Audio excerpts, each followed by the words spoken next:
प्यारे बच्चों नमस्कार। आशा करता हूँ कि आप और आपका परिवार स्वस्थ होंगे और ईश्वर से मैं प्रार्थना करता हूँ कि आप और आपका परिवार हमेशा सुखी रहे, समृद्ध रहे और स्वस्थ रहे। प्यारे बच्चों, जैसा कि मैंने कल आपको समझाया था कि ये जो रिवीजन चल रहा है वो आपका यूनिट टेस्ट का चल रहा है, जिसके अंदर मैंने कल आपको जो लेसन आपको समझाया था उस लेसन का नाम था why and how the Indian constitution and philosophy of the Indian constitution. उसके ऑब्जेक्टिव टाइप के क्वेश्चंस मैंने आपको दिए थे। आशा करता हूं कि आप वो लर्न कर रहे होंगे और अपने यूनिट टेस्ट की अच्छी तरह से तैयारी कर रहे होंगे। जैसा कि आपको पता है कि यूनिट टेस्ट के अंदर ऑब्जेक्टिव टाइप क्वेश्चंस भी आएंगे, 2 मार्क्स के क्वेश्चंस भी आएंगे, 4 मार्क्स के क्वेश्चन भी है, 5 मार्क्स के भी, 6 मार्क्स के भी, और मैप वर्क भी आपका आएगा। तो आशा करता हूं कि आप जिस तरह का पेपर आए उसी के अकॉर्डिंग आप अपने यूनिट टेस्ट की तैयारी करेंगे। Thank you. आज जो लेसन हम आपको समझाने जा रहे हैं वो सेकंड लेसन है। उस लेसन का नाम है फंडामेंटल राइट्स। इस फंडामेंटल राइट्स के बारे में ही आज हम आपको समझाएंगे कि फंडामेंटल राइट्स क्या होते हैं, कहाँ से लेते हैं, संविधान के अंदर वो कौन से भाग में है और किन किन देशों से हमने कौन सी ऐसी बातें हैं जो दूसरे देशों से हमने प्राप्त की है, उसके बारे में भी। फंडामेंटल राइट्स कहाँ से प्राप्त किए हैं उसके बारे में भी आपको हम बताएंगे। तो शुरुआत करते हैं हम पहले क्वेश्चन से, व्हाई आर राइट्स एसेंशियल। सबसे पहले आपको ये पता होना चाहिए कि राइट्स क्या होते हैं। तो राइट्स क्या होते हैं? राइट्स क्लेम्स होते हैं। क्लेम किसके द्वारा किया जाता है? ये इंडिविजुअल या पर्सन्स के द्वारा किया जाता है जो समाज स्वीकृत हो और जो कानूनी रूप से वैध हो, वो सारे हमारे क्या कहलाते हैं? राइट्स कहलाते हैं। जिसको जो मानव को जन्म से ही प्राप्त होते हैं वो नेचुरल राइट्स होते हैं। कुछ ऐसे राइट्स होते हैं जो हमें कॉन्स्टिट्यूशन हमें देता है, वो फंडामेंटल राइट्स कहलाते हैं। तो कई प्रकार के राइट्स होते हैं जिनके बारे में हम पहले आपको बता चुके हैं। तो अब बात ये होती है, पहला क्वेश्चन क्या है कि हमें अधिकारों की ज़रूरत क्यों है? Why are rights are essential. तो rights are essential for the development of individual, without them no one leads a good life. आपको ध्यान रखना है कि अधिकार क्यों ज़रूरी है।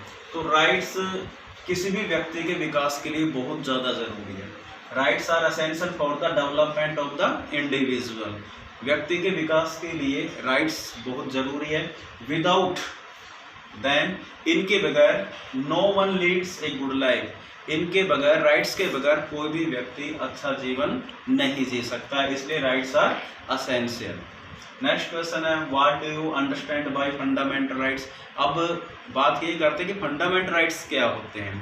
Fundamental rights the legal rights stated in the constitution. वे वैध अधिकार जो संविधान के अंदर होते हैं, संविधान के द्वारा हमें दिए गए हैं, वे legal rights stated in the constitution जो संविधान में है, आर कॉल्ड फंडामेंटल राइट्स। उनको हम फंडामेंटल राइट्स कहते हैं। These rights are consider essential. ये राइट्स बहुत ही ज़्यादा असेंशियल है for the development of an individual. किसी भी व्यक्ति के विकास के लिए ये फंडामेंटल राइट्स बहुत ही ज़रूरी होते हैं। नेक्स्ट क्वेश्चन है, from which country the fundament framers of the Indian constitution. Framers का मतलब वो होते हैं जिसको जिन्होंने हमारे संविधान को बनाया, वो फ्रेमर्स कहलाते हैं। तो from which country the framers of the Indian constitution.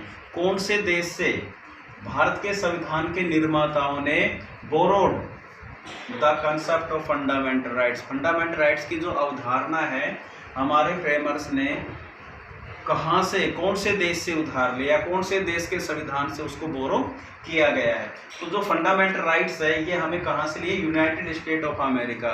United state of America का जो संविधान है उससे हमने ये फंडामेंटल राइट्स लिए हैं। नेक्स्ट क्वेश्चन है, in which part of the constitution the fundamental rights have been given. अब देखिए, आपको जैसे पहले मैंने आपको बताया था कि जो हमारा ओरिजिनल कॉन्स्टिट्यूशन है उसके अंदर 22 पार्ट्स होते हैं। तो ये जो फंडामेंटल राइट्स है वो संविधान के कौन से पार्ट में है? तो इन विच पार्ट ऑफ द, यदि हम संविधान को पढ़ें और संविधान के अंदर हमने फंडामेंटल राइट्स को पढ़ना है तो हम कौन से पार्ट में पढ़ेंगे? तो वो पार्ट 3 है। पार्ट 3 के अंदर ये फंडामेंटल राइट्स दिए गए हैं। The fundamental rights have been mention in the part 3। Fundamental rights किस में मेंशन किए गए? Part 3 of the constitution.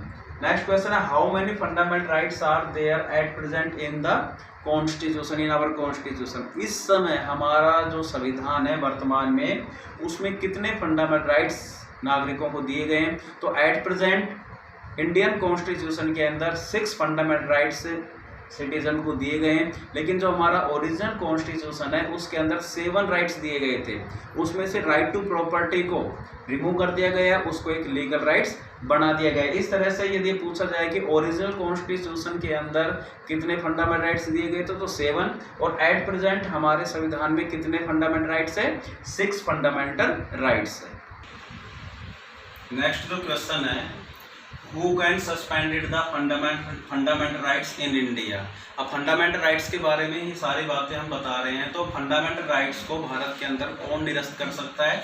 और वो power the president of India, Bharat के राष्ट्रपति को। The president of India can suspended the fundamental rights. Bharat का राष्ट्रपति फंडामेंटल राइट्स को सस्पेंड कर सकता है, निरस्त कर सकता है। नेक्स्ट क्वेश्चन है who can make amendments in the fundamental rights. Fundamental rights के अंदर संशोधन कौन कर सकता है?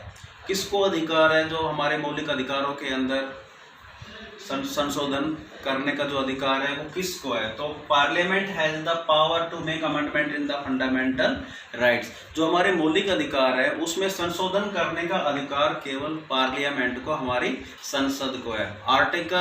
अंडर आर्टिकल 368 के तहत पार्लियामेंट संविधान के अंदर जो मौलिक अधिकार दिए गए हैं उसमें संशोधन कर सकती है। तो parliament has the power to make amendment in the fundamental rights. Next question है under which article the fundamental rights have been mention.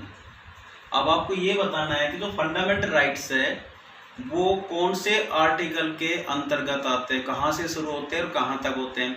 तो जैसे मैंने आपको पहले भी बताया था कि जो फंडामेंटल राइट्स है वो आर्टिकल 14 से आर्टिकल 32 तक है।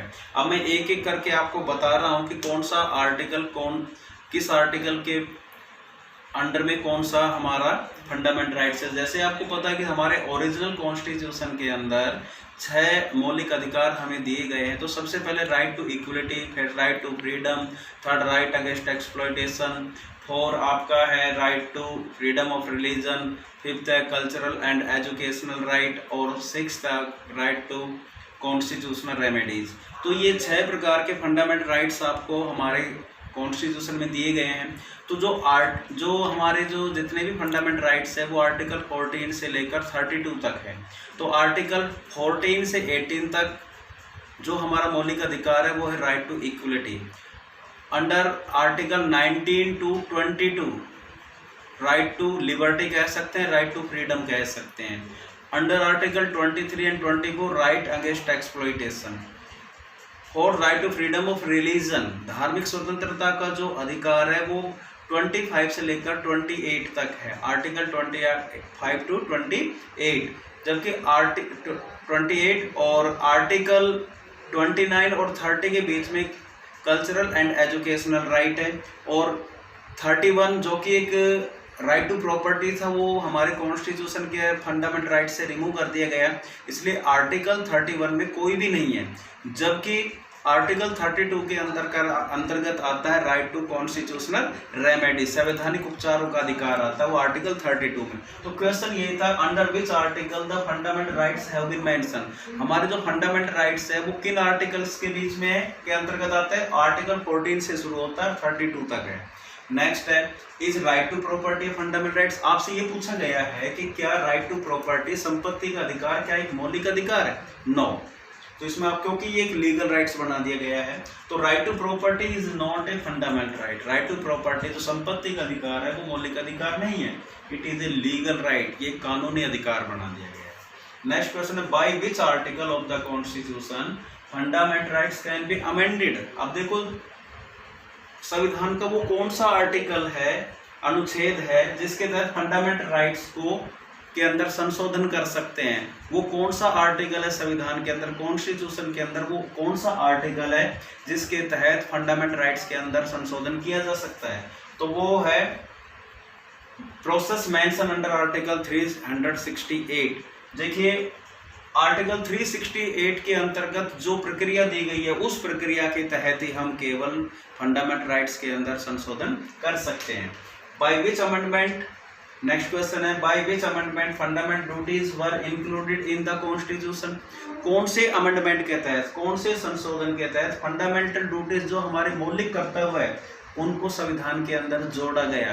तो वो आर्टिकल, वो हमारा अमेंडमेंट था 42nd अमेंडमेंट, 42वां संविधान संशोधन के द्वारा फंडामेंटल ड्यूटीज को भारत के संविधान में इंक्लूड किया गया है।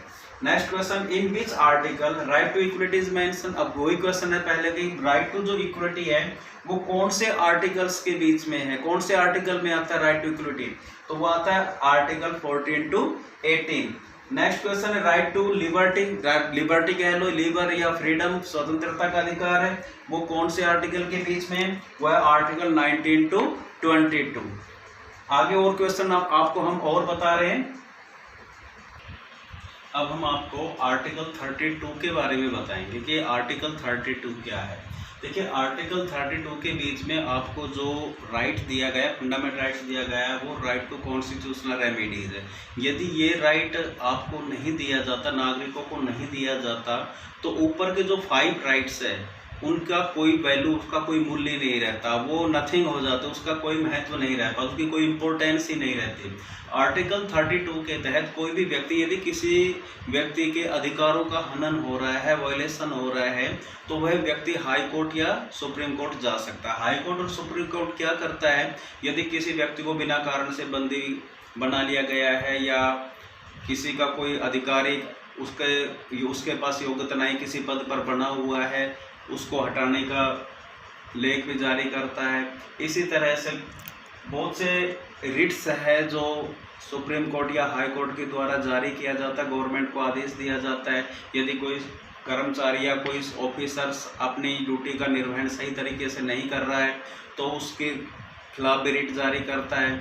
और यदि कोई निचली अदालत उसके अंडर में, यदि उसके जुरिडिक्शंस के अंदर यदि कोई केस नहीं है और वो उसकी सुनवाई कर रही है, तो ऊपरी जो अदालत है, अपर जो कोर्ट है, वो उसको आदेश देता है उस सारे मैटर्स को अपने पास ले जाने के लिए। तो इस तरह से यदि रिट्स जारी करता है, आर्टिकल 32 के तहत ही हाई कोर्ट या सुप्रीम कोर्ट रिट जारी करता है, ताकि नागरिकों का जो फंडामेंटल राइट्स है उसका एक्सप्लॉइटेशन है, उसका वायलेशन है, उस वायलेशन को रोकने के लिए ही सुप्रीम कोर्ट और हाई कोर्ट रिट्स जारी करते हैं, ताकि किसी भी व्यक्ति के जो मौलिक अधिकार है उनका हनन न हो, चाहे वो राइट टू इक्वलिटी का है, राइट टू फ्रीडम का है, एक्सप्लॉइटेशन का है, या टू कल्चरल एजुकेशनल राइट है, या right to freedom of religion है। यदि हमें फंडामेंटल राइट 6 नहीं मिलता, जो कि आर्टिकल 32 के तहत है, तो ये जो हमारे ऊपर के जो 5 अधिकार है उनका कोई इम्पोर्टेंस ही नहीं रह जाता। तो ये जो आर्टिकल 32 है ये लोगों को अधिकार देता है, यदि उनके अधिकारों का हनन हो रहा है, यदि किसी के द्वारा उनके अधिकारों का वायलेशन हो रहा है, तो वह व्यक्ति डायरेक्ट हाई कोर्ट या सुप्रीम कोर्ट जा सकता है और रेमेडीज प्राप्त कर सकता है, अपने अधिकारों को प्राप्त कर सकता है। तो वो आर्टिकल 32 है। तो the supreme court and high court can issue 5 types of writs. High court है या सुप्रीम कोर्ट है, वो 5 तरह की रिट्स जारी करता है अंडर आर्टिकल 32। अंडर आर्टिकल 30 मतलब आर्टिकल 32 के तहत वो 5 तरह की रिट्स जारी करता है जो हमारे संविधान के अंदर है। दीज रिट्स आर सबसे पहले writs of habeas corpus, writs of mandamus, writs of quo warranto, writs of prohibition और रिट्स ऑफ सर्टेरी। तो ये 5 तरह की रिट्स आर्टिकल 32 के तहत हाई कोर्ट्स और सुप्रीम कोर्ट नागरिकों के अधिकारों की रक्षा के लिए ये 5 तरह की रिट्स जारी करता है। इस तरह से आर्टिकल 32 नागरिकों के अधिकारों के संरक्षण करता है। इसी तरह आर्टिकल 32 को heart and soul of our constitution भी कहा गया है। तो ये क्वेश्चंस हमने आपको फंडामेंटल राइट्स के बारे में आपको बताया। ये सारे क्वेश्चन अच्छी तरह से वीडियो के माध्यम से आप समझें और इन क्वेश्चन को अच्छी तरह से लर्न करें। Thank you.